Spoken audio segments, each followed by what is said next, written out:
Muy buen día a todas las personas aquí que nos acompañan hoy. Muchas gracias por participar de esta charla. Queremos saludar a Soledad Abarca de la Fuente, que es nuestra anfitriona, que ya le agradecí personalmente, pero muchas gracias por facilitar este maravilloso espacio para reunirnos. Saludamos también a Priscila Barahona Albornoz, subdirectora de Fomento y Gestión Patrimonial. Muchas gracias por acompañarnos. A Salvador Angulo, director regional de Valparaíso, con su equipo que viajaron hasta acá el día de hoy. Claudia Prado, coordinadora del Centro Nacional de Sitios de Patrimonio Mundial. Cecilia Polo, que está por allí, en representación de la Unidad de Asuntos Internacionales y la Mesa de Tráfico Ilícito. Y bueno, a todos nuestros compañeros y personas aquí vinculadas al mundo de la conservación, tanto del servicio como de fuera, muchas gracias por haber venido hoy. Y particularmente agradecer y saludar a nuestros ponentes, Pilar Fataz Monforte. Ella es arqueóloga y directora del Museo Nacional y Centro de Investigación de Altamira. Es también directora del ICRAR, que es un centro de categoría 2 de UNESCO, que se encuentra ubicado en Cantabria. Es especializado en arte rupestre en sitios de patrimonio mundial. Y también agradecer a Alfredo Prada Freixedo, que es conservador y arqueólogo del Museo Nacional y Centro de Investigación Cuevas de Altamira. Ellos el día de hoy van a presentar la charla La gestión integrada de la Cueva de Altamira. No obstante, se encuentran de paso en nuestro país en el marco de un proyecto de cooperación internacional entre el Museo de Altamira, el ICRAR, el CERPAT y la comunidad indígena Maujenúa, que es administradora del Parque Nacional Rapa Nui y Sitio Patrimonio Mundial. Le doy la palabra a Soledad Abarca, quien va a dar un saludo.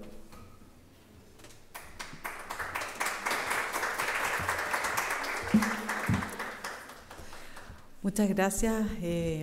Buenos días aún. Quisiera darle la bienvenida y agradecer esta complicidad que se ha generado con Sitio Patrimonio Mundial y tener esta maravillosa charla y oportunidad de conocer algo más sobre qué hacemos en el ámbito de la conservación en un entorno tan diferente como son las cuevas. Ahora, como persona que estudié arte, historia del arte, como que todo parte con las cuevas y estas imágenes que nos dejaron hace muchos años. Siempre es conmovedor ver que todavía existen y también conmovedor saber que la comunidad de conservación son quienes tienen a cargo la preservación de estos lugares para las futuras generaciones. Así que es un privilegio que estén aquí. Muchas gracias, Pilar y Alfredo. Voy a primera fila escuchar y también resaltar el carácter colaborativo que tiene la visita a ustedes, también que estén acá y que no solamente trabajemos tan como los conservadores siempre hacia adentro, sino que demos a conocer estas instancias maravillosas que también se están haciendo, implementando acá para conservar nuestros sitios. Así es que muchas gracias. También decir que esta charla está siendo grabada y que va a ser publicada porque sabemos que mucha gente no puede asistir y venir a la Biblioteca Nacional, así que va a quedar disponible para todas y todos. Muchas gracias.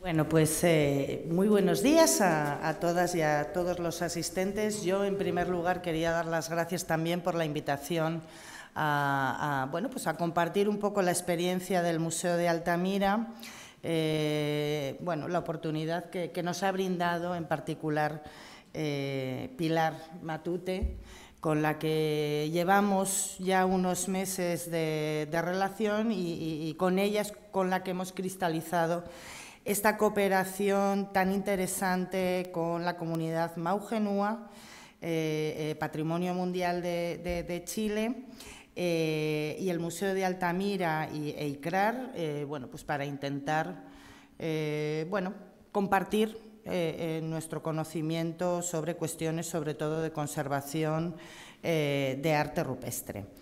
La presentación de hoy le hemos llamado la gestión integrada de la Cueva de Altamira y en realidad yo haré una presentación un poco general para ver el marco de nuestra institución, que es el Museo Nacional y Centro de Investigación de Altamira, que es una institución que depende del Ministerio de Cultura de España, es decir, somos un museo estatal, de gestión estatal, y que es la institución que está a cargo de la Cueva de Altamira, que bueno, pues es internacionalmente conocida.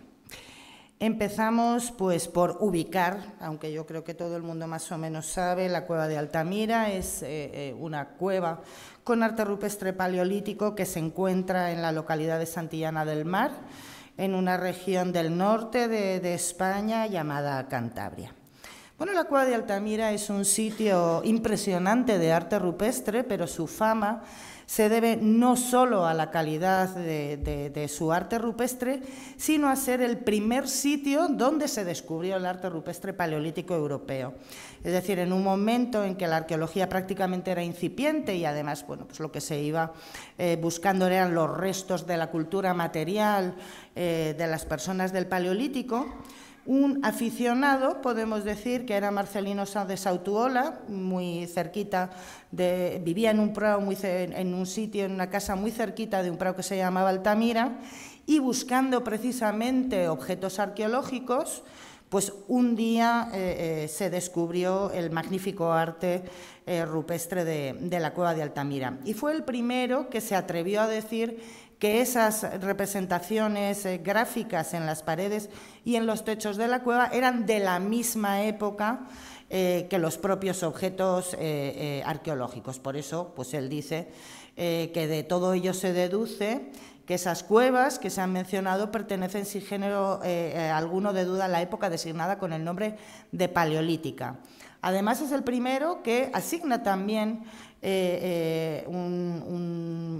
un carácter artístico a estas obras.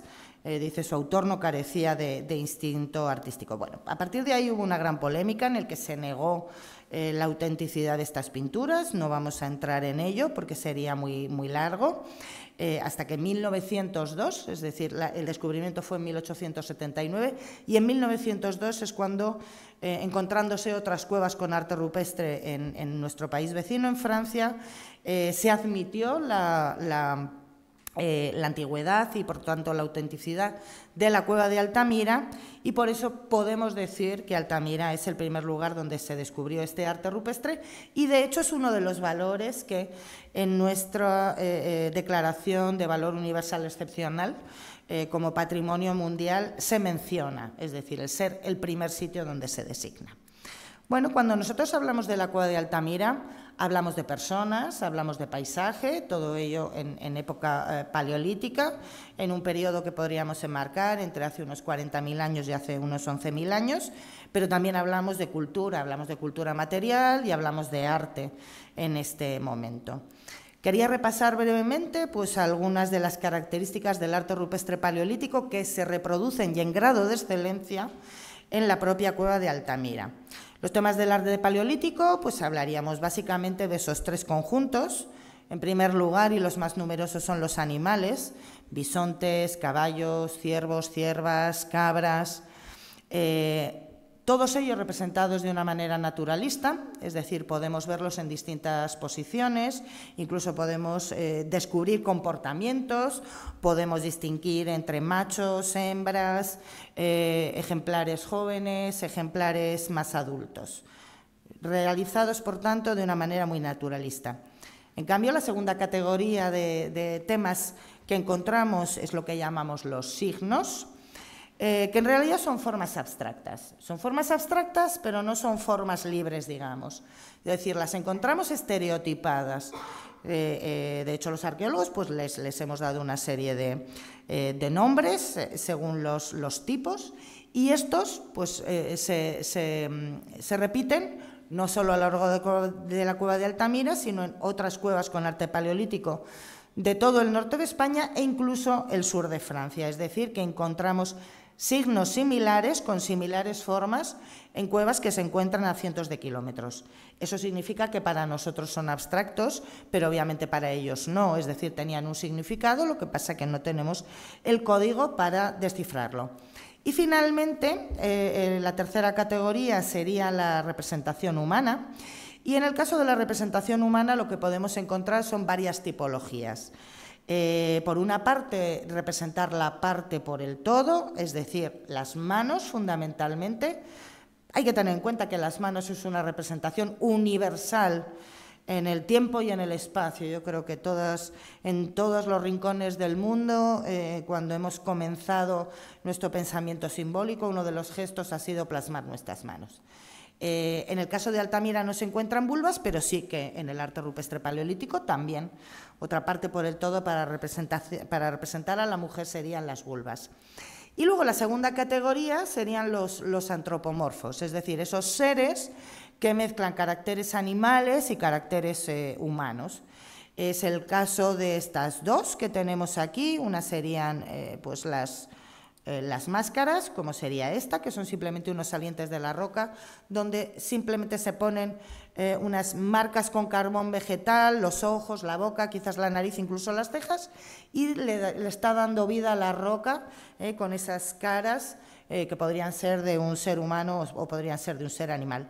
Y luego, pues otros como estos antropomorfos que son muy típicos de la cueva de Altamira, en la que efectivamente parece que la forma es de animal, pero algunos de los caracteres son también de animales. Bueno, esos serían los temas y pasamos a las técnicas. En Altamira encontramos todas las técnicas del arte rupestre paleolítico. En la primera aquí, en esta imagen, aunque está un poco pequeñita y no se puede percibir, pues esto es un panel de arcilla en la que con los propios dedos se ha grabado la cabeza de un bisonte, lo que llamaríamos los macarroni. Luego, a continuación, tenemos un grabado, en este caso es un grabado fino de un ciervo. Tenemos dibujo, es decir, simplemente con el carbón vegetal, por ejemplo, la representación de este bisonte.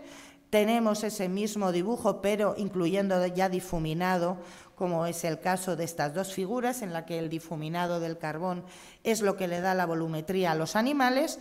Y luego ya tenemos el conjunto de todas esas técnicas que son los famosos bisontes polícromos, que primero encontramos grabados en la piedra, luego están dibujados con carbón vegetal y finalmente se le aplica el color rojo.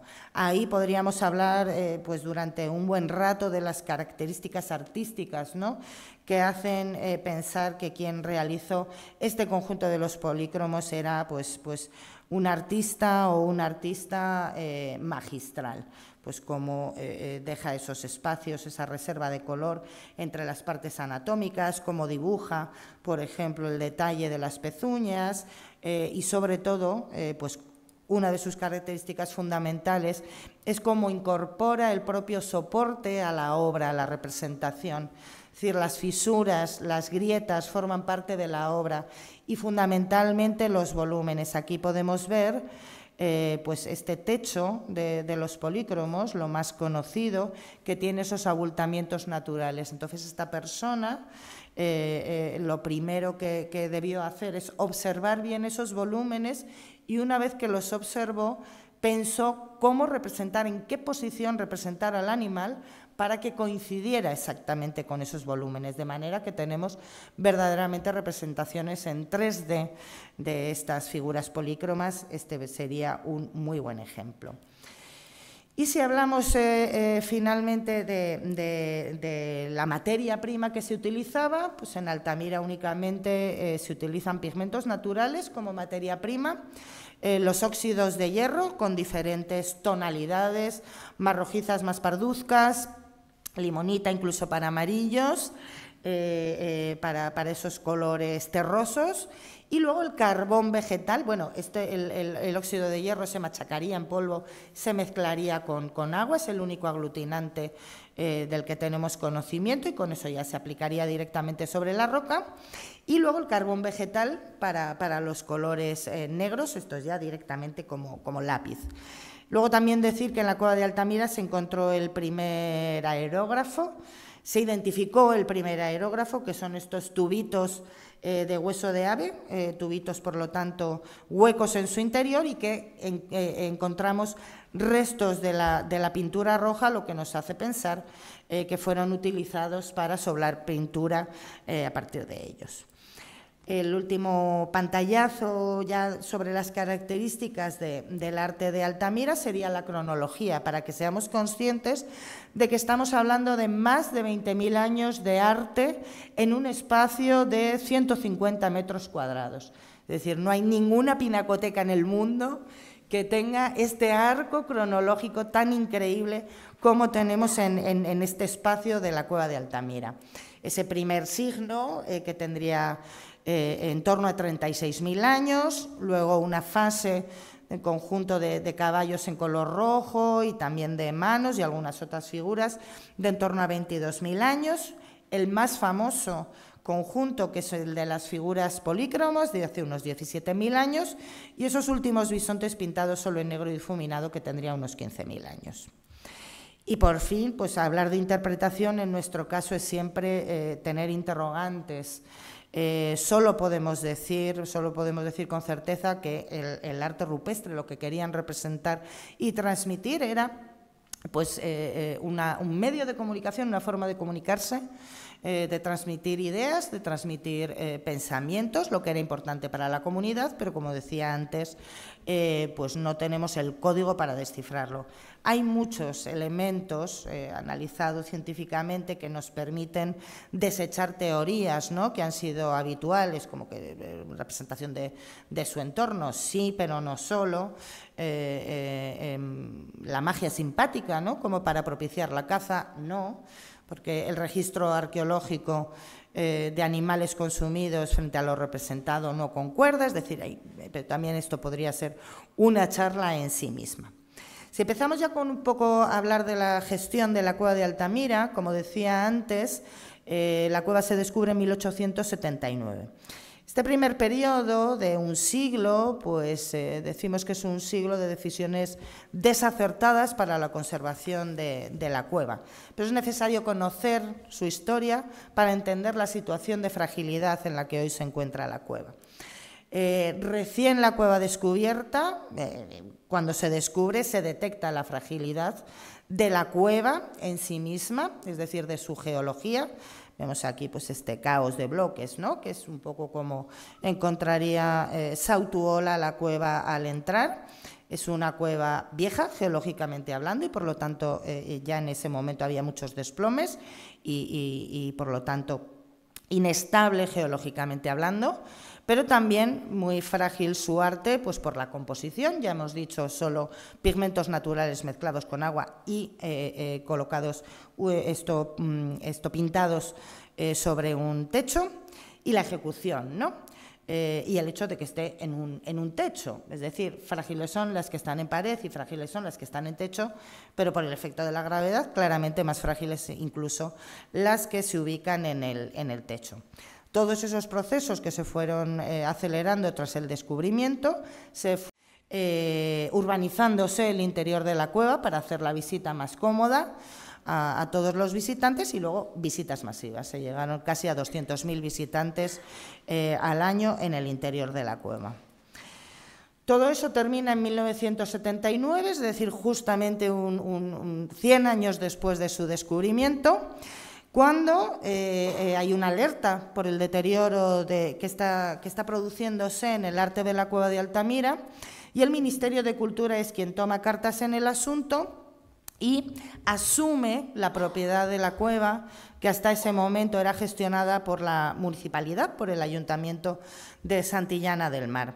Lo primero que hace es cerrar la cueva a la visita pública radicalmente y crear el Museo Nacional y Centro de Investigación de Altamira como instrumento para la gestión integrada de la cueva.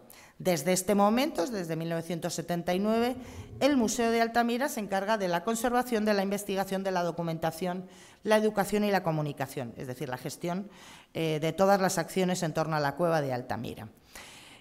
Una vez que se superan esos principales problemas de conservación y cuando ya hay un órgano responsable de su adecuada gestión, que fue la creación del museo, UNESCO admite la Cueva de Altamira en la lista de Patrimonio Mundial. Estamos hablando de 1985. Luego, unos años después, en 2008, este bien, la Cueva de Altamira se ve ampliado y pasa a llamarse la Cueva de Altamira del arte rupestre paleolítico del norte de España, incluyéndose otras 17 cuevas de nuestra propia región de Cantabria y de las vecinas País Vasco y Asturias, entendiendo que la Cueva de Altamira, bueno, no es un fenómeno aislado, sino que esto es un fenómeno que se dio en la cornisa cantábrica, en el norte de España y también en el sur de Francia, en un momento muy determinado de esplendor de este arte rupestre paleolítico. Como bien decía, y volviendo a la gestión, desde 1979 se comienza con todos los proyectos de investigación sobre su estado de conservación. Desde ese momento se prioriza siempre la conservación y siempre ya habrá un acceso limitado y controlado a la Cueva de Altamira, con periodos de apertura y de cierre en ese acceso de los visitantes a la cueva. Hoy, como bien decía, es el museo el encargado de esa gestión integrada y, de hecho, bueno, pues aquí tenemos unas líneas sobre la visión del museo, en el que, además de gestionar todo eso, pues también consideramos que el museo debe ser agente de la cooperación cultural y científica, sobre todo en estos ámbitos en los que, digamos, tenemos mayor experiencia, como puede ser la conservación.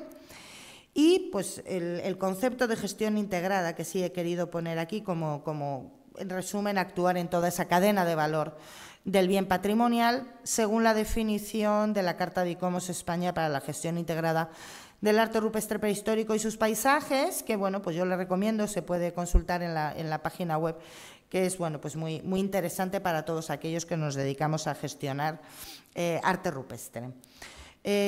Siguiendo con esa gestión integrada y el actuar en toda la cadena de valor, si hablamos de protección legal, la Cueva de Altamira pues tiene la máxima protección desde 1924, en el que la legislación española fue declarada monumento arquitectónico-artístico. Luego, con la Ley de Patrimonio Histórico Español de 1985, quedó declarada por Ministerio de la Ley bien de interés cultural, que es el máximo grado de protección legal del patrimonio cultural en España. Por Ministerio de la Ley supone que todas las cuevas con arte rupestre son bien de interés cultural sin que sea necesario siquiera declararlas, es decir, que de propio ellas mismas ya por su mero hecho de existir son bien de interés cultural, lo que significa, bueno, pues que a la Ley de Patrimonio Histórico Español le parece que el arte rupestre es algo del máximo interés. Luego, lógicamente, en 1985, con esa declaración de Patrimonio Mundial, se exige ya la máxima protección legal, además de un área de amortiguamiento. Y luego, pues saber que también todo esto se refleja en la planificación urbanística pues de los municipios donde nos encontramos, Santillana del Mar y Reocín, porque esa protección del entorno de la cueva debe estar en el planeamiento urbanístico. El Museo de Altamira, que existía desde 1979, en el año 2001 sufre una renovación integral y a partir de un programa museológico para ese nuevo Museo de Altamira, que en cuanto a la conservación y la protección física supone un avance muy importante. Lo que estamos viendo aquí en azulito, claro, en esta parte de aquí, es el recinto antes del año 2001 del museo, y en color amarillo y con el número 1 vemos la planta, con lo cual vemos que incluso la galería final ahí de la cueva queda fuera del recinto del museo. Y lo que estamos viendo en esta otra figura, también en azul, es ahora el nuevo recinto de casi 200.000 metros cuadrados, en el que ya hemos conseguido pues crear ampliar el área de amortiguamiento de la propia cueva y, sobre todo, pues ordenar las actividades que hay en el entorno y que antes sí que afectaban negativamente a la conservación de la cueva. Es el museo quien se encarga, como decía, de la documentación, de la investigación y de la conservación, un poco pues ahí en esas áreas, en el ámbito de la conservación, que es lo que Alfredo luego hablará, la investigación del arte rupestre también, la investigación de la arqueología, es decir, de la vida cotidiana, y también investigación en geología y medio ambiente. Es decir, que estos trabajos siempre se realizan en colaboración pues con grupos de diversas otras instituciones, universidades, institutos de investigación, etcétera, etcétera. Y el nuevo museo, que aquí sí ya tenemos algunas de las imágenes, una vista aérea y una vista ya más frontal del edificio principal y los edificios secundarios, pues bueno, finalmente es una infraestructura que estuvo al servicio de la cueva y se planificó todo ello al servicio de la cueva, empezando por ese respeto al monumento y también al servicio del ciudadano para su conocimiento y disfrute, dado que la cueva de Altamira, desde su reapertura en 1985, siempre, como decía, tuvo ya limitada la visita.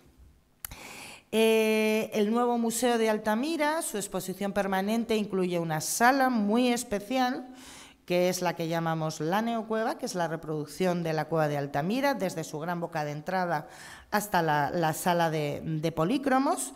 Esta es la visión hacia la boca de entrada y esta sería la vista de la sala de los polícromos. Aquí tenemos una vista de conjunto. Porque efectivamente había un gran interés por conocer Altamira, pero la cueva no soportaba ese número de visitantes, con lo cual lo que se creó fue una alternativa para la visita.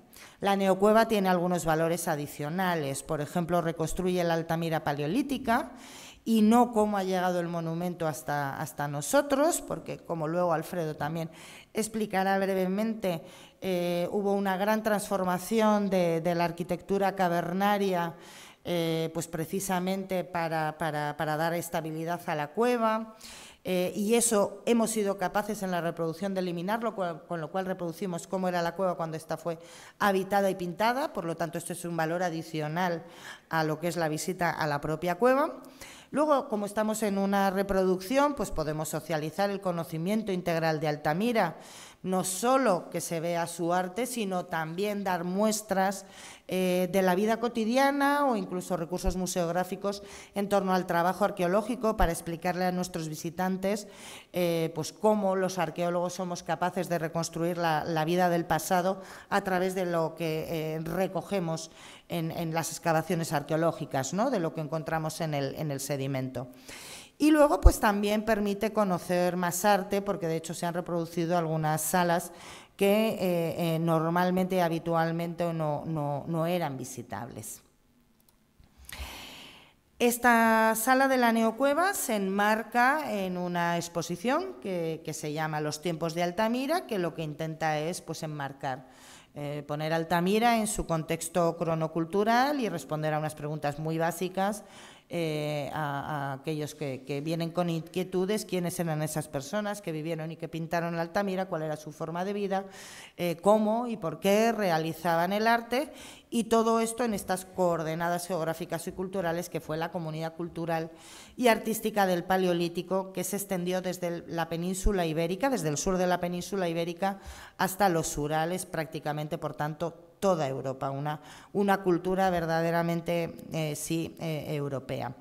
Y además, pues es una exposición en la que intentamos que todos y todas nos podamos reconocer en sus protagonistas. Es decir, es importante poner a las personas en el centro de la exposición y no solo al arte, que al final es un resultado, ¿no?, del pensamiento simbólico, de nuestra capacidad de abstracción. Es decir, que las personas sean protagonistas y que, por lo tanto, cuando visitemos el museo seamos capaces de reconocer en ellos y en ellas a antepasados y antepasadas. El Museo de Altamira, además, trabaja también mucho los valores del patrimonio mundial, y por eso pues incluso hay un espacio especial dedicado al arte rupestre en la lista de Patrimonio Mundial de UNESCO, además de explicar en detalle nuestro bien, la Cueva de Altamira, el arte rupestre paleolítico del norte de España. Y además podemos decir que, al ser un museo de sitio, porque el museo es el mismo recinto dónde está la cueva de Altamira. Todo esto lo podemos contar en su contexto medioambiental. Esto ha supuesto que también el medio, el paisaje de nuestro recinto lo hayamos ido naturalizando, incluso plantando especies que ya sabíamos por las excavaciones arqueológicas que había en época paleolítica, y por lo tanto se haya convertido también ya en parte de esa propuesta museística, sobre todo a través de la educación ambiental. Todo esto pues lo transmitimos a nuestros visitantes no solo a través de la exposición permanente o de exposiciones temporales, sino a partir de múltiples actividades que se organizan para diferentes tipos de públicos. Altamira para escolares, que es el programa lógicamente para los escolares, Altamira en familia, Altamira para todos, para adultos. Una vez todos estos programas se han definido, cuando hemos conocido pues a través de diferentes estudios de público cuál era el público visitante real. Y no solo para el público físico, sino también tenemos propuestas para el público virtual, entendiendo que siempre habrá gente que no podrá venir por diferentes razones a conocer Altamira. Ahora mismo tenemos el museo. Hay una visita virtual de todo el museo en el que se incluye la neocueva, y también tenemos pues una pequeña visita virtual a la cueva de Altamira, que voy a compartir ahora, si yo respiro un poco y luego sigo, a ver si se... ¡Ay! No se ve. Se nos volvió a ir como antes. Bueno, pues mira, yo creo que casi que la ponemos al final de la presentación como final. Es que antes nos dijo cómo teníamos que compartir la pantalla, yo creo que lo hemos vuelto a desconfigurar. No pasa nada, lo ponemos después. Continúo. Terminaremos con esa visita virtual. Siguiente. Bueno, como decía, en esa exposición permanente y en esas exposiciones temporales, pues además de contar Altamira y ponerla en su contexto, también el patrimonio mundial es un tema habitual, pero también estamos en los últimos años, en la última década, introduciendo nuevas narrativas, como son aquellas que genera el arte contemporáneo, ese arte y esos artistas contemporáneos actuales como aliados del patrimonio, que hacen relecturas del patrimonio paleolítico, bien del arte rupestre, bien de las colecciones arqueológicas, que con ellos creamos exposiciones temporales, pero es que además ya hemos dado incluso el siguiente paso de adquirir la obra, porque también es una manera de fomentar la creación artística contemporánea, adquirir la obra y la incluimos ya en las salas de exposición permanente, en diálogo con los propios objetos arqueológicos, pues como es el ejemplo de estas dos imágenes que tenemos aquí, donde están en primer término los objetos arqueológicos que generaron en segundo término esas obras contemporáneas, de manera que, bueno, pues así el museo va dando esa nueva visión y modernizando, digamos, el patrimonio arqueológico. Ese programa de públicos, además, ha de ser un programa comprometido con la accesibilidad, de manera que tenemos signoguías para personas sordas, se hacen visitas para personas ciegas, etcétera, etcétera, pero también se trabajan valores transversales, como puede ser el género o la sostenibilidad.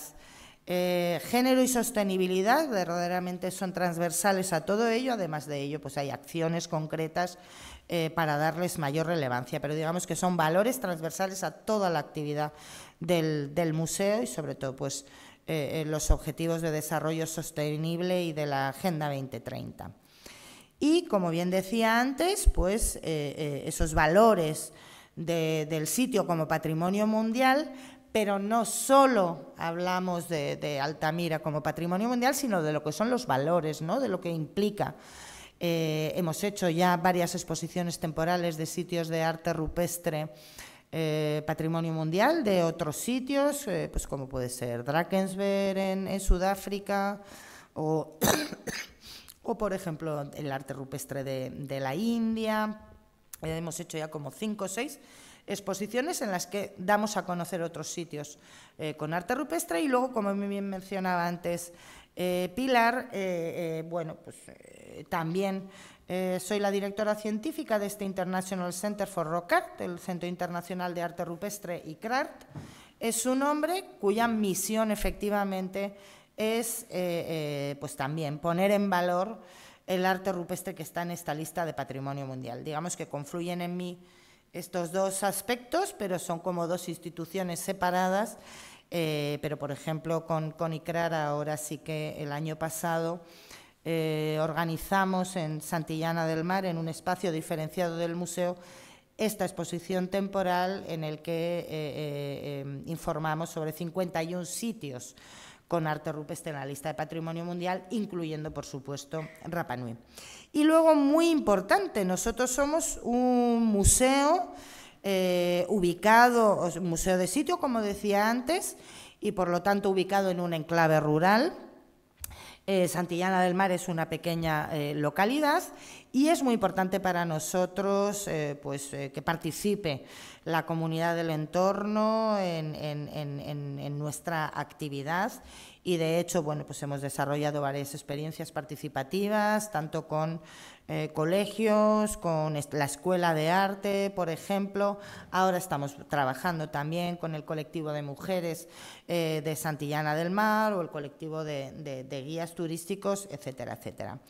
Y ya para terminar mi parte de presentación, pues también quería un poco destacar, ¿no?, ese papel de la sostenibilidad en nuestra institución, pues explicando que el Museo de Altamira somos una institución que busca la gestión sostenible de un bien de incalculable valor estético, histórico, documental, educativo, identitario, social, es decir, todos los valores que puede tener un bien patrimonial, que en este caso es la Cueva de Altamira, y siempre bajo esos parámetros de UNESCO, de Patrimonio Mundial, que nos vemos muy fortalecidos por la colaboración entre administraciones. Como yo mencionaba antes, nosotros dependemos del Gobierno central, es decir, del Ministerio de Cultura, pero en la gestión del museo participa también a través de la figura del patronato del museo, tanto el Gobierno regional de Cantabria como la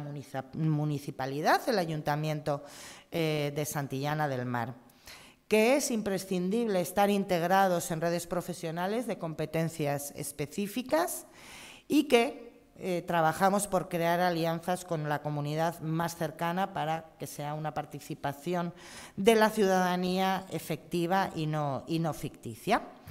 Y simplemente, pues, con esta defensa de la sostenibilidad en nuestro ADN, pasamos ahora a hablar de conservación y le doy la palabra a mi compañero Alfredo Prada, conservador restaurador de la cueva. Te llega el cable, ¿eh? Sí. Dale, ya sabes, los vídeos no cargan. Luego ponemos alguno y la visita virtual, si quieres. Nada, pues quería también daros las gracias, como mi directora y compañera Pilar, a todos vosotros por asistir y espero que os esté siendo interesante lo que os ha contado Pilar. Os voy a hablar yo un poco de conservación. Quiero dar también las gracias, si me lo permites, a Pilar, a tu tocaya, por lo bien que nos ha tratado estos días y nada. Os voy a hablar un poco de lo que os ha hablado Pilar, es, digamos, un poco, no sé si estará ya muy de acuerdo, pero la parte más amable de Altamira y del Museo de Altamira. Y a mí me va a tocar un poco hablaros de una parte que también es muy interesante, pero no siempre es tan amable de ver, aunque algunas cosas sí, como veréis. Bueno, os voy a hablar un poco de la conservación de la Cueva de Altamira y os he preparado una especie de esquemilla índice sobre lo que os voy a hablar, que cuando hablamos de conservación de Altamira y de los problemas de conservación de Altamira, hablamos de problemas, digamos, geológicos estructurales, hablamos problemas de microclima interno de la cueva, hablamos problemas del biodeterioro y eso es lo que os voy a hablar en esa parte que os muestro aquí. Pero también hablamos problemas, como ya se refería a Pilar, de la herencia que heredamos desde el descubrimiento de la cueva, con esas intervenciones que en algunas ocasiones han beneficiado a la conservación, pero que en otras ocasiones nos han generado y nos siguen generando una serie de problemáticas que os las voy a intentar exponer. Aunque Pilar también ha situado la cueva de Altamira, deciros que, bueno, esta es la planta de la cueva de Altamira, no se observa muy bien, pero bueno, es una cueva que tiene un desarrollo de unos 300 metros de longitud desde su entrada, que está por aquí, hasta la galería final, y la famosa sala de polícromos, que es esta que os muestro aquí, que está a escasos 30 metros de la entrada, y es este espacio que ya os ha mostrado también Pilar, pero bueno, como bien decía también Pilar, la cueva de Altamira es mucho más que su famosa sala de polícromos, es la sala de la olla, que es este bisonte que aparece aquí y otras figuras realizadas en carbón vegetal y que es este espacio de aquí, o la galería final. Pero ya puestos un poco en situación y para ceñirme un poco de los problemas de conservación y hablaros un poco de la geología, porque es importante para entender los problemas de conservación que tiene Altamira. Bueno, esta es una imagen de la zona vestibular. Estas son las escaleras que dan acceso a la cueva desde su puerta actual, y lo que estáis viendo aquí es esos techos o esos estratos que se forman en todo el karst de Altamira, pero también en la propia cueva de Altamira. Son unos estratos horizontales, tableados, de grandes estratos de caliza horizontales, como os digo, separados por finas capas de arcilla. Y os cuento esto porque esto es interesante entenderlo para que entendáis también por qué se ha conservado este arte, ¿no? Estos estratos horizontales lo que permiten es una muy baja tasa de infiltración de agua, y al generar esta baja tasa de infiltración de agua garantiza una mejor conservación del arte por esos problemas de infiltración que luego os contaré de agua de infiltración.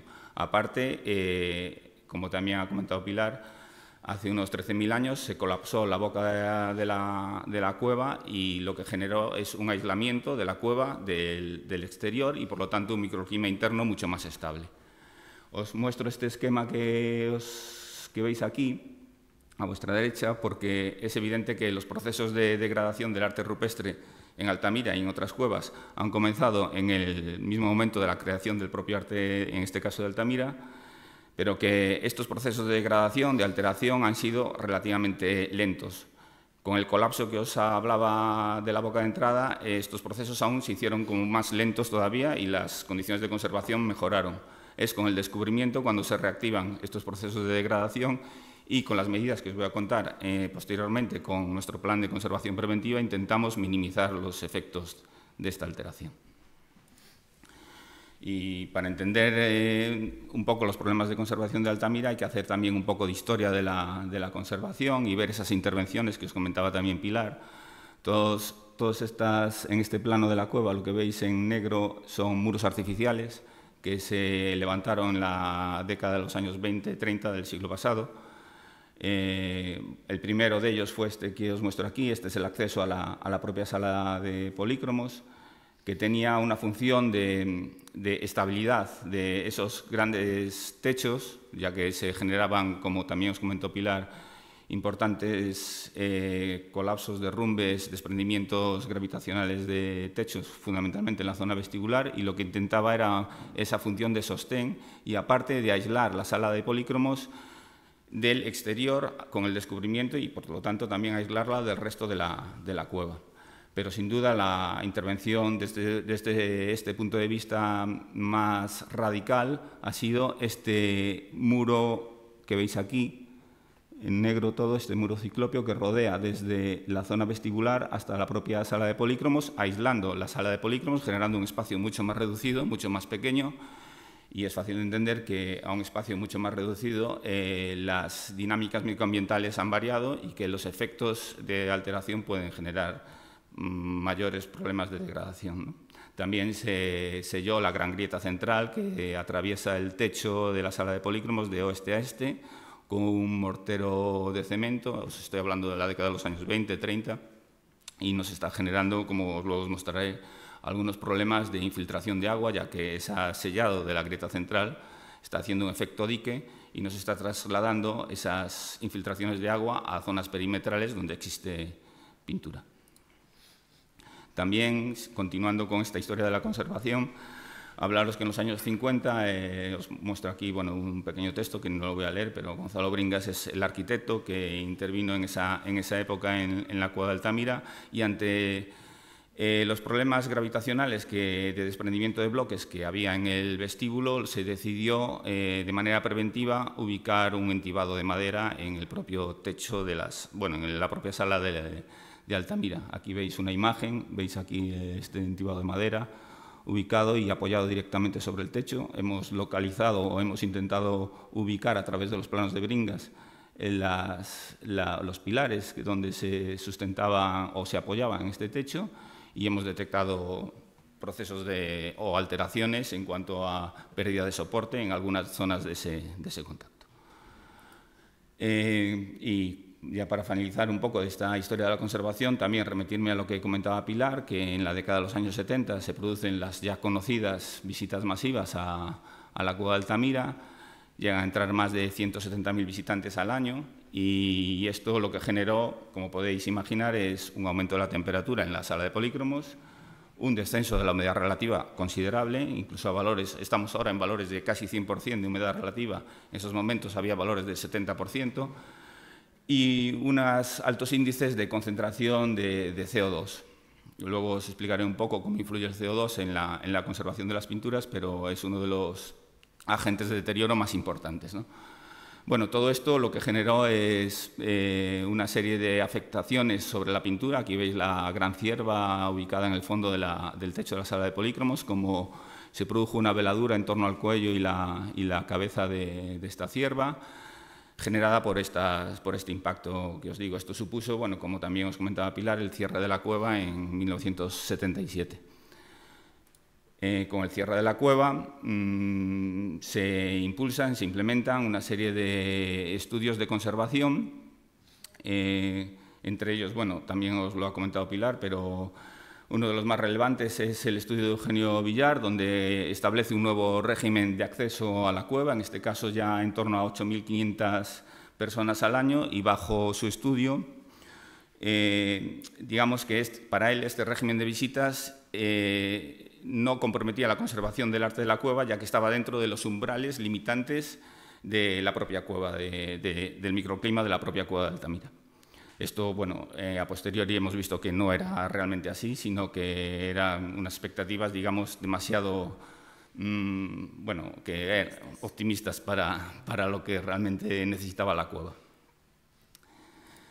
Y nada, también deciros que también con la cueva ya abierta otra vez a la visita pública, también se diseñó para esta visita un sistema de iluminación artificial que también generó un impacto para la conservación del arte de la cueva, ya que esta iluminación artificial de la década de los 90 pues, generó la aparición, no sé si lo observáis aquí, estas pigmentaciones verdosas que hay aquí son cianobacterias, algas unicelulares relacionadas con la iluminación artificial que existía en la cueva y que a día de hoy, y desde hace más de 10 años, se ha eliminado completamente. Ahora solo accedemos a la cueva a través de iluminación LED con iluminación de mano, ¿no?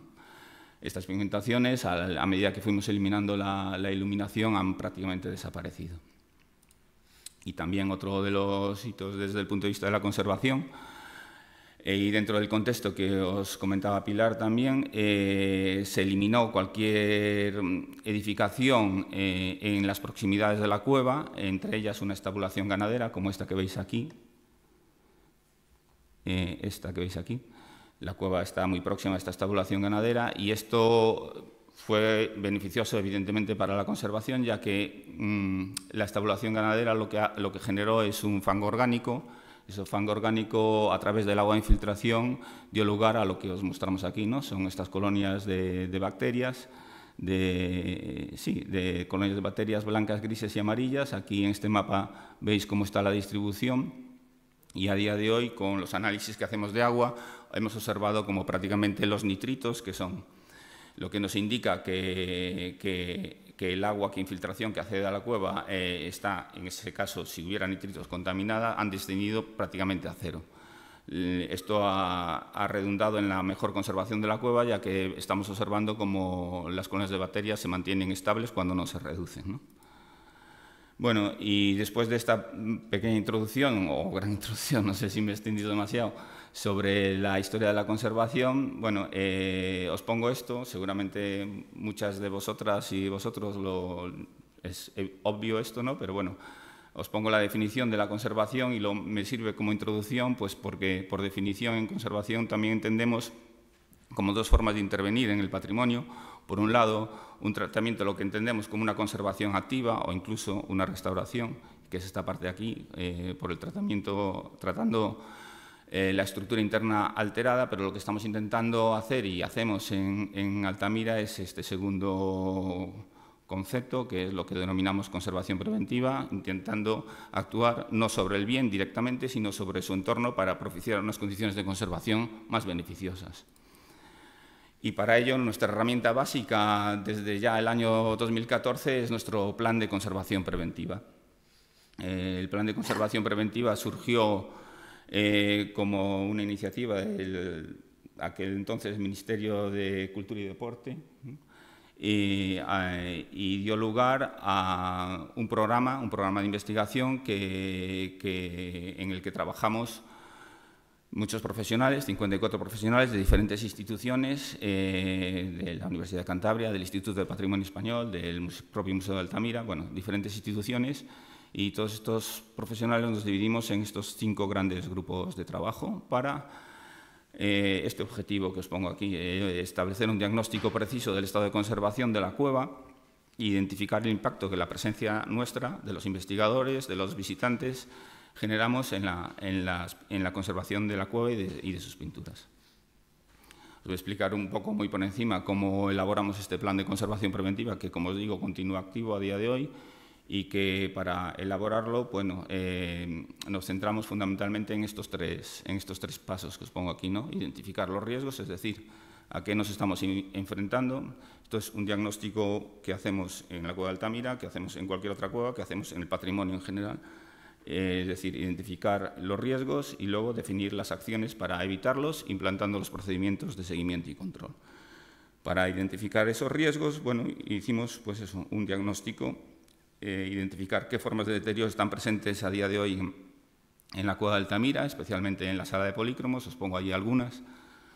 De esas formas de deterioro hemos podido interpretar qué procesos de deterioro están activos, y lo que nos interesaba fundamentalmente es esta última parte que os muestro aquí, cuáles de esos procesos de deterioro continúan activos a día de hoy, por lo tanto tenemos que incidir sobre ellos.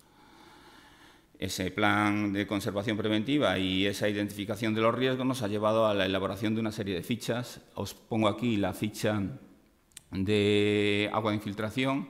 Adjunto a esa ficha y en paralelo se realizaban pues, estas tablas que veis aquí, que son tablas de probabilidad y gravedad. La conjunción probabilidad y gravedad es lo que nos dio una valoración de ese riesgo, ¿no? Mayor riesgo o menor riesgo. Y seguidamente, gracias a esta diagnosis inicial, pudimos establecer unas acciones que intentan, al menos, si no evitarlos, sí minimizar estos riesgos. Y para ello, en el plan de conservación preventiva, desarrollamos una serie de protocolos. Os he puesto aquí todos los protocolos que están organizados o jerarquizados por temáticas, ¿no? Las diferentes instituciones que participan en cada uno de esos protocolos. Veis ahí que está la Universidad de Cantabria, está el propio Museo de Altamira. Bueno, hay diferentes instituciones. Y os voy a hablar, evidentemente sería imposible hablaros aquí de todos los protocolos, pero sí me interesa hablaros un poco del primero de ellos, que es el de normas de acceso, y los protocolos que desarrollamos los propios técnicos del Museo de Altamira, que son fundamentalmente el 6 y el 6.1 y el 6.2, que es el protocolo del control de estado y el de fotogrametría de alta definición. El primero de ellos, como os decía, es el protocolo de normas de acceso. Se establecen, después de esta diagnosis precisa, hemos establecido unos tiempos de permanencia tanto en la cueva por un lado como en polícromos por otro, y que están definidos por el concepto que os pongo ahí de capacidad de carga. Es evidente que no es lo mismo que entre una persona a la sala de polícromos que entre en dos, que entre en tres. Entonces, por ejemplo, a día de hoy, en el mes que estamos y hasta digamos, octubre, podemos acceder, tanto investigadores destinados a la investigación del arte como conservadores o conservadoras, a la sala de polícromos 120 minutos, una persona.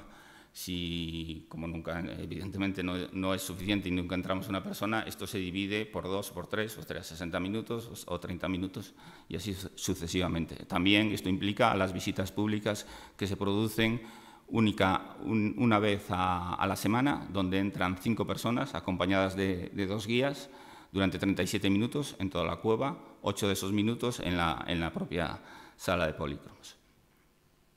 También se entra, como veis en la imagen, con una indumentaria que protege a la cueva, no es para proteger a las personas, protege a la cueva con estos buzos esterilizados, con esos zuecos también estériles y con esa iluminación que os decía, LED, a través de los frontales. Ya avanzando un poco en estos protocolos, el protocolo de rutinario de control de estado es simplemente un protocolo que lo que intenta es adelantarse al daño, ¿no? Intentamos acceder a la cueva al menos una vez cada 15 días para poder establecer pues eso, si se están produciendo algunos factores que puedan generar un daño sobre la propia cueva o sobre las propias pinturas. Aquí veis algunas de las acciones, por ejemplo, controlamos la macrofauna, estos son unos insectos tricópteros que a veces acceden a la cueva y que no generan un especial alarma de conservación, pero sí pueden propagar hongos y, por lo tanto, intentamos retirarlos siempre con medios manuales, nunca utilizamos ningún producto, ¿no? Y también una serie de testigos que ubicamos en diferentes momentos del año para zonas, digamos, más delicadas desde el punto de vista de la conservación en cuanto a procesos de infiltración de agua, y aquí quedan registrados en estos testigos esos goteos que en algunos momentos pueden llegar a generar un poco el arrastre del pigmento. Todo esto queda reflejado en una serie de diarios de campo que nos son útiles luego para implementar una serie de medidas de conservación. Y el protocolo de fotogrametría de alta definición, donde hemos seleccionado las diferentes zonas de control que debemos incidir para detectar de una manera temprana estas alteraciones, incluso medirlas y cuantificarlas de una manera objetiva, ¿no? Y para ello utilizamos estos sistemas de fotogrametría, que lo que intentamos hacer es seleccionar esas zonas de control de en torno más o menos a 1 metro cuadrado, y realizamos unas fotos de muy alta resolución con un solapamiento del 70% y nos permiten observar este tipo de alteraciones, ¿no? Migraciones muy puntuales del pigmento. Aquí no se observa la escala, pero es una escala milimétrica. También observamos retracción incluso de las propias colonias de bacterias. Todo lo que veis aquí son colonias blancas que estaban presentes en ese año del 2019, pero que en la actualidad se han reducido considerablemente por esas medidas que os comentaba anteriormente. Podemos cuantificarlas, podéis observar aquí como una superficie de 45 milímetros cuadrados dentro de la zona de control, que es esta, la zona de control 13, se ha reducido un 0,078% el número de colonias de bacterias. Y bueno, y finalmente también en la última parte, la tercera parte de ese plan de conservación preventiva eran los procedimientos de seguimiento y control. ¿Cómo lo hacemos esto en la cueva? Bueno, a través de nuestras estaciones de medición ambiental. La que os estoy mostrando aquí es la estación de la sala de polícromos, pero bueno, en la cueva existen 5 actualmente, 5 estaciones, una en la zona vestibular, otra en el cruce, otra en la sala de polícromos, otra en la sala de la olla y finalmente otra en la sala del pozo. ¿Qué medimos? Bueno, medimos humedad, humedad relativa, medimos temperatura a diferentes alturas, temperatura del suelo, temperatura a nivel medio, temperatura a 10 centímetros del techo y también temperatura de la propia roca. Medimos presión atmosférica y medimos fundamentalmente también CO2. Y lo medimos cada 15 minutos y cuando se produce un acceso a la cueva es una medida a tiempo real cada 3 segundos. Esto nos permite establecer unos niveles de alarma o de emergencia cuando estos valores superan el rango que tenemos nosotros establecido y, por lo tanto, en esos momentos no se accederá a la cueva. Lo que os he intentado un poco explicar es que gracias a un diagnóstico preciso y gracias a una serie de protocolos estamos intentando minimizar el impacto de algunos procesos naturales que generan la degradación del arte de Altamira, y que estos estudios se retroalimentan, ya que esto nos permite establecer nuevas líneas de investigación para la conservación de la cueva. Y todos estos estudios nos han establecido que, como os decía al principio de mi presentación, que los principales problemas de conservación de la cueva de Altamira están divididos actuales en el geológico estructural, en el hidrogeológico, en el ambiental y, en menor medida, creemos ahora, el biológico, gracias a una serie de medidas de conservación que nos están indicando tal cosa, ¿no? Bueno, para entender un poco Altamira hay que entenderla también en su contexto, y Altamira no es una cueva aislada. Aquí estáis viendo el CARS de Altamira en su zona sur, es decir, el museo queda hacia el otro lado, en el norte, ¿no? Bueno, veis como Altamira es la cueva que está más en superficie, es la cueva más somera y, por lo tanto, la más vieja, la primera en formarse, pero que existen otras cuevas, la cueva de la Castañera, la cueva de la Adrea, la cueva del Zorro, y que todas ellas están interrelacionadas. Este es el acceso a la cueva de la Castañera, y veis como el final de la propia cueva de la Castañera se cruza con la cueva de Altamira a diferente cota. Pero es evidente y es lógico entender que cualquier acción que desarrollemos en este entorno puede afectar a las condiciones de conservación de la cueva de Altamira. Y para estudiar mejor ese CARS y esa inestabilidad y esa inestabilidad geológica, lo que hemos implementado son una serie de estudios destinados a conocer esto, a conocer sus fracturas, sus fisuras, su inestabilidad, en definitiva. Lo que estáis viendo aquí es la zona vestibular. Todos estos bloques que veis aquí son desprendimientos que se produjeron en época prehistórica, en anterior a la época prehistórica, pero también en época más reciente, con el descubrimiento, estos caos de bloques que cayeron del propio techo, y lo que nos está informando la prospección geofísica son estas fracturas verticales que se muestran en este radargrama y que afectan a la estabilidad de la cueva. Lo que veis en colores más blancos y rojos más oscuros son fracturas más potentes que incluso pueden llegar a los propios techos de la cueva, y bueno, esto nos permite saber dónde incidir.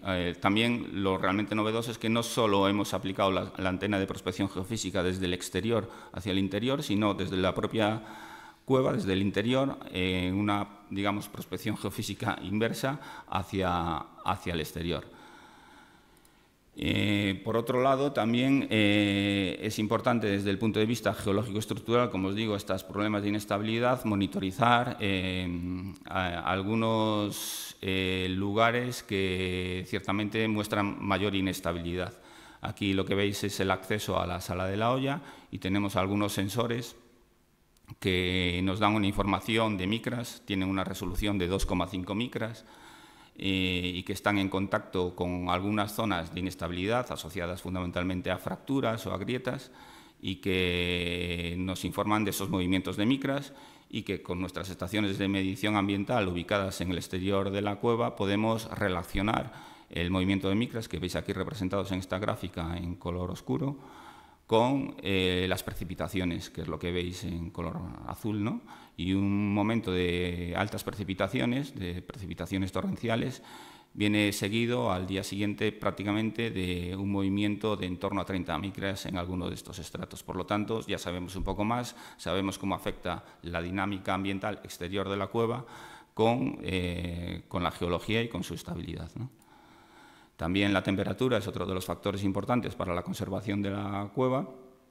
Estamos observando también cómo en la cueva se está produciendo un aumento de la temperatura de décimas de grado, pero que lo estamos asociando también con el cambio climático y con el cambio de temperatura que en Santillana, en Cantabria y en todo el mundo se está produciendo, ¿no?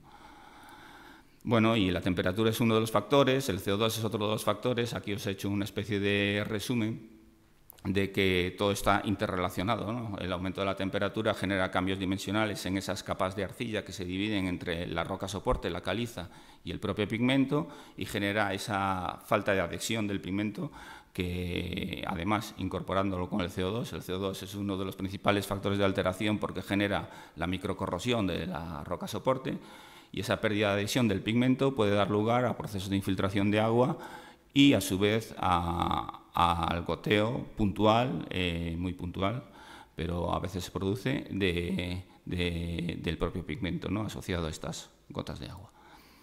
También otro de los factores importantes es el agua aparte del agua de infiltración, es el agua de condensación. Nosotros también generamos este agua de condensación. El agua de condensación, la diferencia con el agua de infiltración es que es ligeramente ácido, y una gota durante varias horas en un lugar concreto del techo puede generar esa acidez, esa microcorrosión de la roca soporte y esa pérdida de adhesión del pigmento. Bueno, este es un estudio que realizó el CSIC de cómo influyen las visitas de las personas a la propia cueva de Altamira cuando no se produce un periodo de descanso para la propia cueva de Altamira, ¿no? Cuando se producen grupos, como sucedía en los años 70, visitas masivas, se va produciendo un efecto acumulativo, se va generando un aire más caliente, se va generando esos procesos de condensación y, a su vez, lo que os hablaba anteriormente, esos procesos de desprendimiento del pigmento. Y uno de los estudios interesantes que estamos implementando ahora en la propia cueva de Altamira es saber la procedencia de ese CO2, porque sabemos la cantidad de CO2 que existe en la cueva. Tenemos unas tablas ambientales de muchos años, pero que no sabíamos un poco la procedencia del CO2, y lo que nos está informando a través de un analizador de gases, que es este aparato que veis aquí, el Picarro, que la mayor procedencia del CO2 que llega a la cueva viene precisamente del exterior, de la vegetación exterior, y por lo tanto el control de esa vegetación exterior es fundamental para reducir esas concentraciones de CO2. Estoy ya finalizando. También la prospección geofísica que os hablaba antes y que es interesante desde el punto de vista de la inestabilidad estructural de la cueva, nos está informando también de las humedades que existen no solo a nivel superficial del techo de la sala de polícromos, sino qué sucede internamente dentro de ese techo. Lo que os mostramos aquí, tenía un vídeo aquí, luego si os interesa os lo puedo enseñar, pero lo que nos está informando la prospección geofísica, el georradar, es, aparte de esas grietas, las humedades asociadas a esas grietas y cómo acceden esas humedades, que pueden estar a 30, 40, 50 centímetros internamente dentro de ese techo, cómo acceden a través de esas fisuras o fracturas del propio techo de la sala de polícromos. Y para ello hemos también, para completar este estudio de la prospección geofísica, realizamos un estudio de la dinámica de fluidos del propio techo de la cueva de Altamira a través. Bueno, este es un ejemplo que os pongo aquí, esto es un mapa de cuencas, ¿no?, donde veis las partes altas de la cuenca serían las zonas amarillas y los afluentes y los ríos en la zona baja, ¿no? Pues esta es la idea que hemos aplicado en el techo de polícromos. Hemos dividido el techo en sus diferentes cuencas, de mayor a menor tamaño, y cómo afectan esas cuencas y esos fluidos de agua a esos puntos de goteo, ¿no? Y todo esto se recoge en nuestros testigos que os hablaba anteriormente. Tenemos la ubicación directa de ese punto de goteo y podemos hacer una reconstrucción de esa infiltración de agua. Incluso podemos adelantarnos a que esa infiltración de agua que va por una cuenca active un proceso de arrastre y caída de pigmento. Y nada, simplemente para finalizar y a modo de resumen, de daros 4 ideas que he intentado plantear a través de esta pequeña presentación, y es que os la leo, que en la degradación del arte rupestre de Altamira se debe reconocer la acción de procesos hidrogeológicos, ambientales y biológicos que han producido y continúan produciendo pérdidas más o menos acusadas, que las transformaciones generadas por la acción antrópica han acelerado estos procesos de deterioro. Me he colado aquí. Que las estrategias de conservación deben ir encaminadas a mantener el ambiente interno lo más estable posible, reduciendo las tasas de intercambio de materia y energía con el exterior, y finalmente que nuestra actuación está orientada a determinar la velocidad de estos procesos y en ello intentamos ralentizarlos. Y bueno, agradeceros vuestra atención y bueno, y Pilar también, di algo lo que quieras y nada, simplemente que espero que os haya resultado interesante la presentación.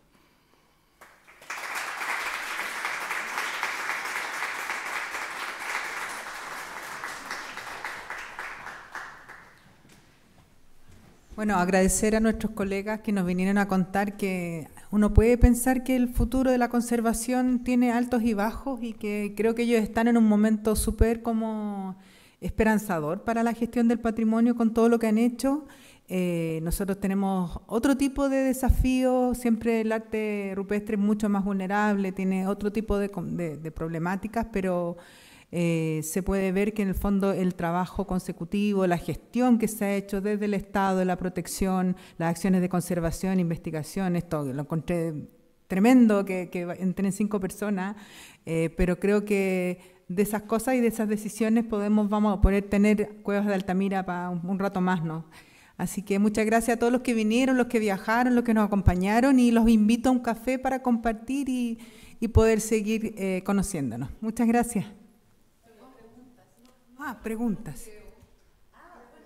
Bueno, y si quieren hacer algunas preguntas, estamos bien de tiempo también. Sí. Tenemos la visita virtual a la cueva si les interesa, y luego algunos de procesos de conservación.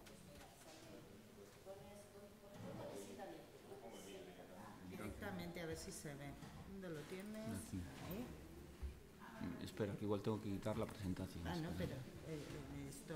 Pero no sale de aquí. Lo que aquí. habrá que hacer es lo que nos dijo antes. No, espera, cerrar la presentación. Yo creo que si cerramos esto... Sí. Y el vídeo yo creo que lo ves, ahí está. Ahí está. Vale, lo adelantamos. Vale, ahí. Y mira a ver el volumen cómo está. Eso, sube el volumen para que se oiga y dale.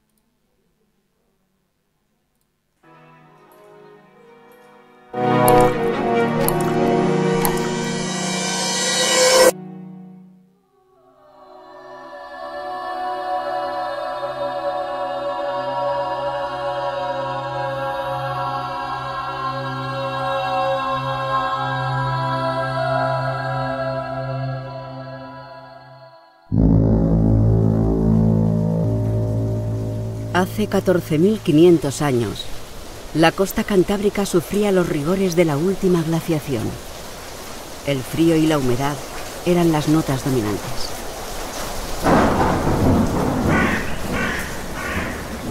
Estos paisajes abiertos acogían manadas de caballos, bisontes y uros, pero sin duda, los ciervos eran los animales más abundantes. La crudeza del clima no impidió el desarrollo de manchas forestales en las zonas más resguardadas. En los valles o en las entradas de las cuevas crecían árboles de gran porte, como pinos, robles y abedules. En la entrada, las hogueras proporcionaban calor y servían como punto de reunión para charlar, realizar los quehaceres cotidianos y cocinar. En Altamira, arte y vida cotidiana estaban estrechamente relacionados, ya que ambos espacios eran contiguos.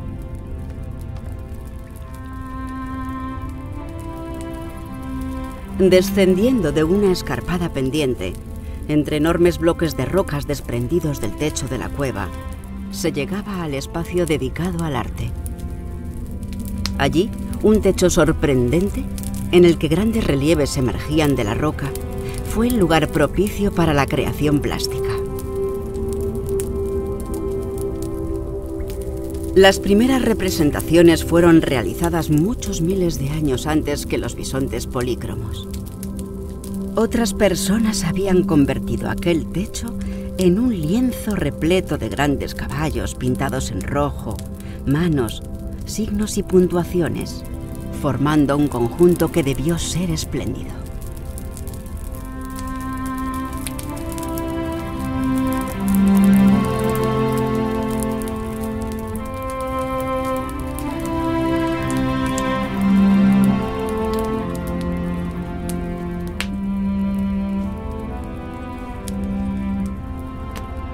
El realismo es absoluto.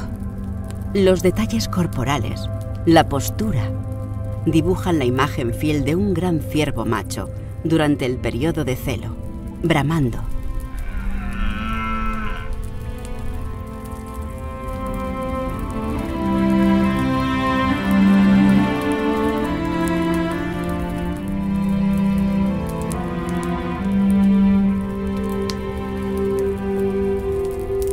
Los artistas, arrodillados o tumbados sobre el suelo, apenas llegaban a divisar la pequeña porción de techo existente sobre sus cabezas.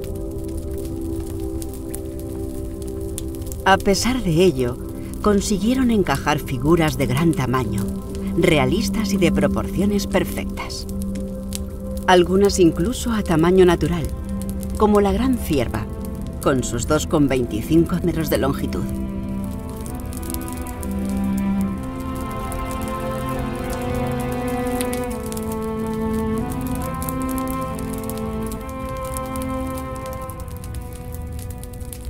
Para la realización de los bisontes polícromos, se utilizaron los abultamientos naturales del techo. Conjugan relieve y movimiento, consiguiendo el resultado más espectacular y grandioso. Los bisontes cobran vida, se mueven, embisten.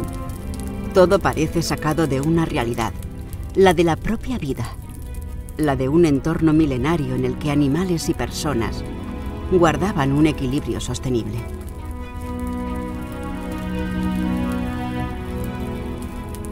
El resultado es sorprendente, conmovedor. Es un arte milenario en el que nos reconocemos nosotros mismos, como propio de nuestra especie. Hace 13.000 años la entrada se desplomó. El colapso aisló la cueva del mundo exterior y el silencio fue su único habitante durante milenios. Las obras de arte quedaron protegidas del aire y de los cambios de temperatura. Aquella estabilidad ambiental permitió su conservación. Por eso hoy nosotros estamos en el mismo lugar, viendo lo mismo que ellos vieron, pintaron y legaron para las generaciones futuras.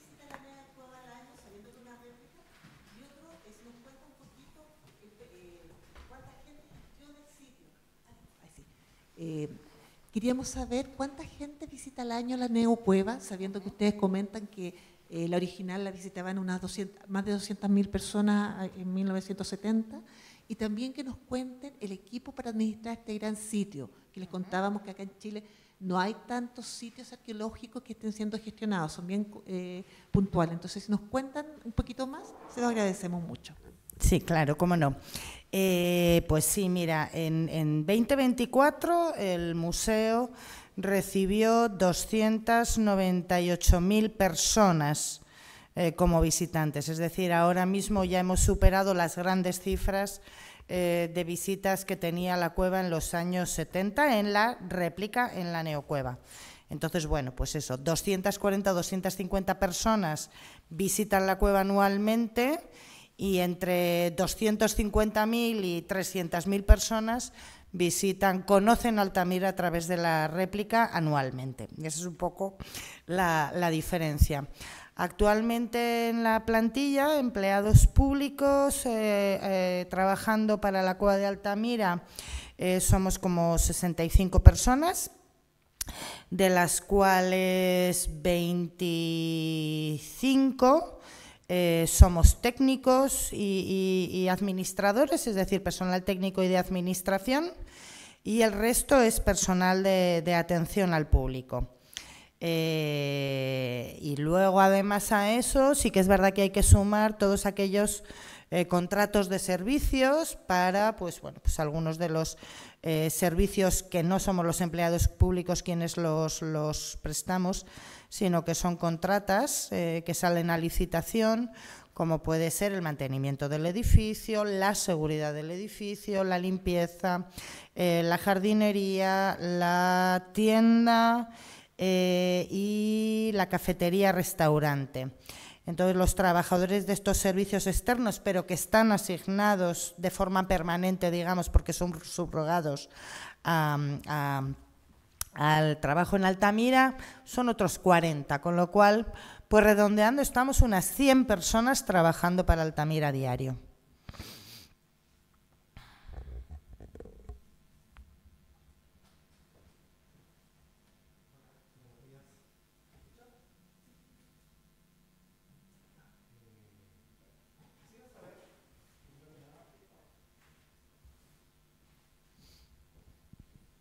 Sí, ahora sí. Felicitarlos por la presentación, muy ilustrativa. Quisiera saber sobre el tema de la gobernanza. Hablaron del patronazgo, que es un tema súper pendiente en nuestro país, que tiene que ver cómo financiamos los sitios, cómo ampliamos la gestión del patrimonio cultural y especialmente del patrimonio arqueológico, más allá de las fronteras del Estado. Eso, y España tiene harto que contar. Me gustaría conocer la experiencia de Altamira en ese sentido. De acuerdo. A ver, en España bien es verdad que hay un reparto de competencias con lo que allí llamamos las comunidades autónomas, que son los gobiernos regionales. Y la gestión del patrimonio está transferida a estas comunidades autónomas, a las regiones, con lo cual la mayoría del patrimonio en España es gestionado ahora para las comunidades autónomas. El Estado sí que tiene algunos sitios, digamos, relevantes y algunos museos y algunos archivos y algunas bibliotecas, solo algunos más relevantes que sí que son gestionados desde instancias centrales, es decir, de la Administración General del Estado del Gobierno de España. Nosotros somos uno de esos museos y uno de esos bienes de gestión directa por el Estado. Museos somos 16, no somos más, 16 museos en todo el territorio español. Estamos gestionados directamente por el Ministerio. Pero claro, de esos 16 museos hay 8 museos que están en Madrid, es decir, en la capital de España, y 8 museos que estamos fuera de Madrid, es decir, en otras comunidades autónomas, y por lo tanto estamos en territorios, bueno, los de Madrid también, pero se entiende más, ¿no?, que ahí está la centralidad del país. Estamos en territorios en que todo lo que sale fuera de nuestro recinto está gestionado por la comunidad autónoma, por el gobierno regional. Digamos que somos como una pequeña embajada en el sitio.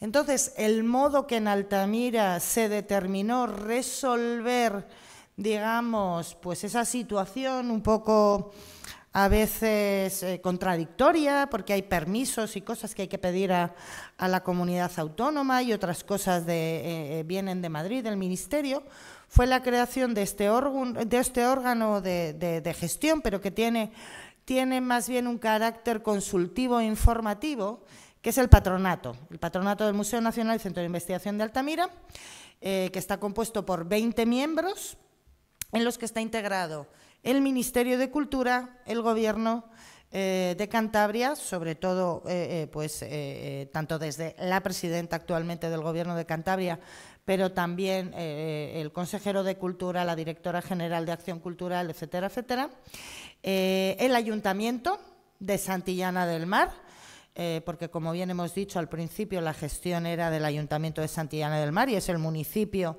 en el que nos ubicamos, y luego, bueno, pues algunas otras instituciones relevantes. Este patronato pues se reúne en pleno o en la comisión permanente y, por ejemplo, el pleno sí le cedió a la comisión permanente las competencias en algunas cuestiones, como son aquellas alertas que se puedan generar en temas de conservación.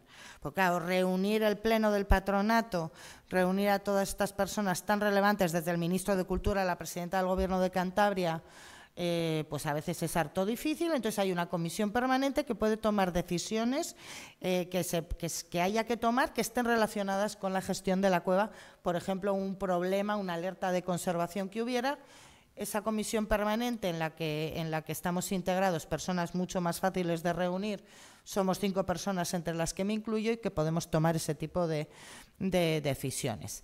Con lo cual, digamos que es una manera de integrar el territorio en el que nos ubicamos dentro de ser una gestión centralizada. Eso sí, las asignaciones presupuestarias son ahora mismo solo del Ministerio de Cultura, pero para la creación del nuevo museo sí hubo aportaciones de todos ellos. En ese momento lo que se creó fue la figura del consorcio. No era un patronato, era un consorcio porque tenía que gestionar presupuestos para la construcción del nuevo museo, la adquisición de los nuevos terrenos, los nuevos proyectos de investigación que se hicieron y demás. Y ahí sí hubo aportación del Ministerio de Cultura de España, del Ministerio de Hacienda, del Gobierno de Cantabria, del Ayuntamiento, de una fundación privada que es la Fundación Botín, que está asociada a Banco Santander, que todos ustedes conocerán, porque Marcelino Sánchez Sautuola es un antepasado de Banco Santander, de los dueños de la familia del Banco Santander, entonces siempre los hemos tenido muy vinculados y bueno, han patrocinado, ¿no? Entonces digamos que esa es un poco la manera que hemos organizado la gobernanza, a pesar de que nuestra gestión es directa del Ministerio y nuestros presupuestos íntegros del Ministerio.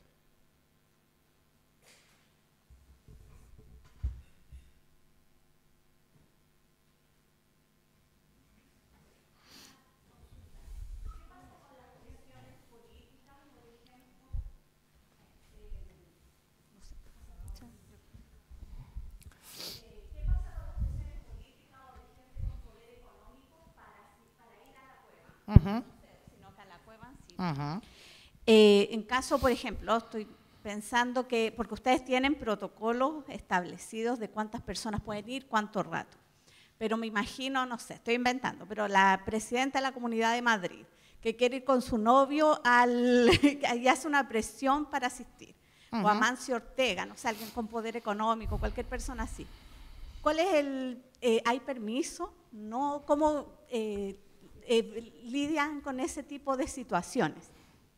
Bien, ese tipo de situaciones existen, como todos podemos imaginar, existen, cada vez menos, pero sí que existen porque el patronato decidió consensuadamente que nunca habría excepciones.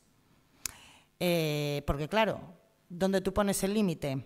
Y luego, sobre todo, ¿quién decide? ¿Voy a decidir yo como directora? ¿Va a decidir los políticos que están por encima de mí? ¿Pero cuáles? ¿Los del Ministerio, los del Gobierno de Cantabria, el Ayuntamiento? Entonces, la decisión que se tomó cuando se retomaron las visitas, porque es verdad que eso quizás no lo dijimos, entre 2002 y 2012 las visitas se interrumpieron y precisamente se puso en marcha este proyecto de investigación para la conservación preventiva y de acceso a la cueva de Altamira, que se desarrolló entre el 12 y el 14, y en el 14 se implantó este plan de conservación preventiva y por lo tanto este régimen de 5 personas solo un día a la semana. Entonces, en el marco del propio patronato se decidió que no habría excepciones. A pesar de ello se ha intentado. Y pues yo siempre tengo que decir, pues lo siento, pero no puede ser.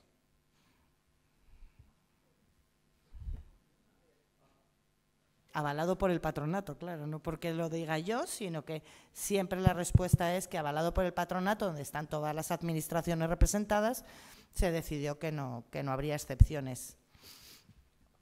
En la década del 70, cuando viene el cierre, vimos alguna lámina donde hay algunas presiones del empresariado local. Sí. ¿Siguen estando sometidos de alguna forma a las presiones del empresariado local, de una u otra manera? Bueno, no, porque yo creo que ahora ya también el turismo ha cambiado mucho, se han diversificado mucho las propuestas, digamos, que puede haber. Pero lo que sí que es verdad y parece increíble es que cuando se inauguró el museo, incluso el ámbito empresarial decía bueno, pues que no había tantos visitantes como cuando se visitaba la cueva original. Tanto fue la cosa que yo no sé si os habéis dado cuenta que uno de los proyectos que Alfredo presentó del plan de conservación preventiva, del proyecto de investigación para la conservación preventiva, fue un proyecto de valor social, donde pudimos estudiar Altamira desde muy diferentes perspectivas, diferentes planos, y uno fue hacer específicamente un estudio de valor económico del Museo de Altamira. Ese estudio de valor económico lo que concluyó es que hoy es el museo el motor de desarrollo, no la cueva, sino el museo el motor de desarrollo. Y esto era simple y llanamente pues para demostrar a ese ámbito empresarial y algún otro político que alguna vez dijo algún comentario en la prensa inacertado, y no diré quién es porque esto se está grabando, pues que no, que abrir la cueva o sea, más ampliamente no iba a suponer un mayor desarrollo económico, que lo que hay que hacer es continuar con el trabajo del museo, precisamente, que es quien está trayendo beneficio económico. De hecho, hubo un valor económico, tenemos las cifras de beneficio directo, de beneficio indirecto, que supone que el Museo de Altamira, que aporta, digamos, la presencia del Museo de Altamira a su entorno local, ¿no? Entonces, ahora tenemos cifras con las que podemos hablar y podemos hablar verdaderamente de desarrollo económico del entorno gracias al museo. Entonces, ahora no existen esas presiones, pero sí hubo comentarios, pues bueno, un poco, bueno, pues, no es lo mismo, ¿no? El museo, ¿qué tal? Claro, yo creo que el ámbito y yo alguna vez cuando hablo con los empresarios del turismo de Adiller Santillana, digo, creo que lo que nos dais cuenta es que igual antes había 5 hoteles y ahora sois 50. Entonces, claro, os habéis multiplicado vosotros. Nosotros hemos crecido en visitantes, pero cada uno de los hoteles igual tenéis menos gente por Altamira, pero porque vosotros ahora pues sois muchos más, ¿no? Pero es verdad que ahora se ha diversificado mucho. Cantabria es una comunidad autónoma pequeña, con muchos valores patrimoniales y naturales, y es un sitio que tú vas a visitar, ¿no? Toda la región, y bueno, no, ahora mismo no hay presiones empresariales para la apertura de la cueva. Las hubo en su momento de tipo político.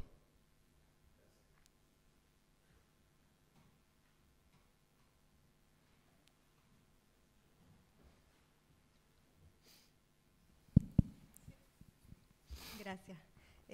Bueno, felicitaciones porque el trabajo realmente es impresionante. Quiero hacer una pregunta y me disculpo si quizás es información que ya dijeron porque he tenido que salir en varias ocasiones de la sala, pero quería preguntar, este es un sitio que se amplió en algún momento, entendí, y se incorporaron más sitios con arte rupestre. Entonces, sitio de patrimonio mundial. Sí, el sitio de patrimonio mundial. Entonces, quería preguntar si es un sitio de patrimonio mundial seriado y, en ese sentido, ¿cómo se gestiona? ¿Cómo ustedes, porque claramente Altamira es como la estrella, ¿cierto? Entonces, ¿cómo ustedes manejan y buscan el equilibrio para que el sitio seriado exprese su valor universal excepcional en todos sus componentes, cómo es el sistema de gobernanza, cómo es el financiamiento? En Chile tenemos un sitio de patrimonio mundial seriado de 16 componentes, en donde uno es como la estrella y los demás siempre van un poco atrás. Entonces, es por eso la pregunta. Sí, efectivamente. Es un bien seriado y somos 18 cuevas que en nuestra nominación, como fue una ampliación, es la cueva de Altamira y el arte rupestre paleolítico. Y encima se da la circunstancia de que somos 4 administraciones diferentes quienes gestionamos los diferentes sitios. Ministerio de Cultura gestiona la cueva de Altamira, que efectivamente sigue liderando ese sitio, patrimonio mundial.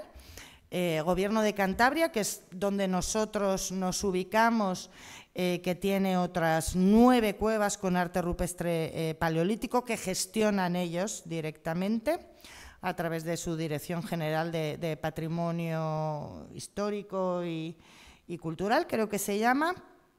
Nuestra vecina Asturias, Principado de Asturias, que gestionan, ahora no me acuerdo cuántas son ellos, creo que son 5 o 6, y nuestro otro vecino del otro extremo, que es el País Vasco, que tiene otras 3 cuevas con arte rupestre. Por lo tanto, somos 4 administraciones que ciertamente, además, cada uno gestionamos de una manera diferente nuestros sitios. Si bien es verdad que bajo un paraguas común, que es la Ley de Patrimonio Histórico Español, pero con legislaciones también regionales del patrimonio cultural. Cuando se amplió el bien, la propia UNESCO lo que dijo, bueno, ICOMOS, es que había que crear una comisión de coordinación e inmediatamente se creó. Existe una comisión de coordinación en la que nos reunimos tanto las administraciones gestoras como los técnicos que estamos al frente de cada uno de los sitios, donde, bueno, pues lo que hacemos es un poco coordinar nuestras actuaciones. Hay momentos en los que hay más actuaciones que coordinar y en otros momentos en los que menos. Por ejemplo, pues sí que fue un momento importante cuando hubo que hacer el informe periódico, en el que, como solo lo podía hacer uno de los bienes, pues en este caso Altamira, claro, como cabecera del bien, pues me pidieron que lo lideráramos nosotros, con lo cual nosotros fuimos recabando la información y poniéndonos en comunicación con todo el resto de las administraciones gestoras para poder informar en el informe periódico de todo el bien seriado. Y esa es la manera. Y luego, presupuestariamente, cada administración es responsable de financiar las acciones de sus sitios. O sea, que esas 4 administraciones tienen sus presupuestos específicamente para sus sitios. No hay un presupuesto común, eso es verdad, pero sí esa comisión de coordinación a nivel gestor y de técnicos que trabajamos en ello.